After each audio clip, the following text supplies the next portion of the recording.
న్యూఢిల్లీలో ఏఐసీసీ అధ్యక్షుడు మల్లికార్జున ఖార్గే సమక్షంలో మాజీ ఎమ్మెల్సీ ఆకుల లలిత చేరడంతో కాంగ్రెస్ నాయకుల్లో ఉత్కంఠ నెలకొంది. నిజామాబాద్ అర్బన్ రెండో జాబితాలో ఎవరి పేరు ప్రకటించకపోవడంతో ఆకుల లలిత లేదా ధర్మపురి సంజయ్ కి టికెట్ ఇచ్చి బీసీలకు ప్రాధాన్యత ఇస్తే బాగుంటుందని కాంగ్రెస్ అధిష్టానం భావిస్తున్నట్టు తెలిసింది. నేడు రాష్ట్ర మంత్రి వేముల ప్రశాంత్ రెడ్డి వేల్పూర్ మండలం బీఆర్ఎస్ కార్యకర్తల విస్తృత స్థాయి సమావేశంలో పాల్గొననున్నారు. ఈ సమావేశం లక్కోరాలోని ఏఎన్జీ ఫంక్షన్ హాల్లో జరగనుంది. నేడు ఉదయం డిచ్పల్లి మండల కేంద్రంలోని జీ కన్వెన్షన్ లో జరిగే ఎస్సీ మాల మదిగ ఆత్మీయ సమ్మేళనంలో నిజామాబాద్ రూరల్ ఎమ్మెల్యే బాజిరెడ్డి గోవర్ధన్ పాల్గొననున్నారు.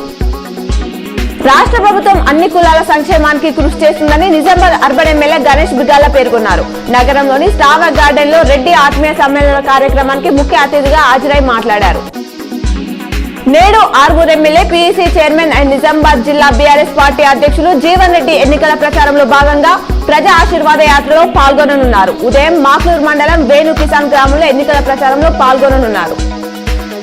పుట్టిన బిడ్డ తల్లి ఒడిలో పదిలంగా ఉన్నట్టు కొట్లాడి తెచ్చుకున్న తెలంగాణ కేసీఆర్ పాలనతో పదిలంగా ఉందని మంత్రి ప్రశాంత్ రెడ్డి అన్నారు. తెలంగాణ సంక్షేమం కోసం కేసీఆర్ ఆరాటపడుతుంటే అధికారం కోసం కాంగ్రెస్ బీజేపీలు వెపరలాడుతున్నాయని ఆయన మండిపడ్డారు. నేడు ఉదయం అర్బన్ ఎమ్మెల్యే గణేష్ బిగాల 39-40 డివిజన్ల చంద్రశేఖర్ కాలనీ, ఆదర్శ్ నగర్, గౌతమ్ నగర్ లలో ఎన్నికల ప్రచారంలో పాల్గొన్నారు.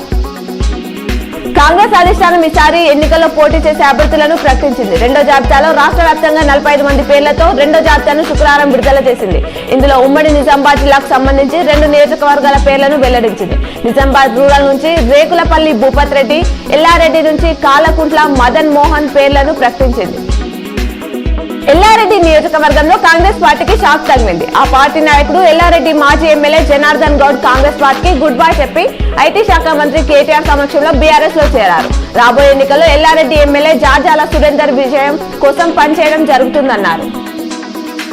సిరికొండ మండలంలోని పెద్ద వాల్గేట్ రావుట్ల గ్రామానికి చెందిన కాంగ్రెస్ బీజేపీ పార్టీ నాయకులు భారత రాష్ట్ర సమితి పార్టీ ప్రవేశపెడుతున్న పథకాలకు ఆకర్షణ చెంది రూరల్ బాజిరెడ్డి గోవర్ధన్ నాయకత్వాన బాజిరెడ్డి రమాకాంత్ ఆధ్వర్యంలో సుమారు 80 మంది కార్యకర్తలు పెద్ద ఎత్తున పార్టీలో చేరారు.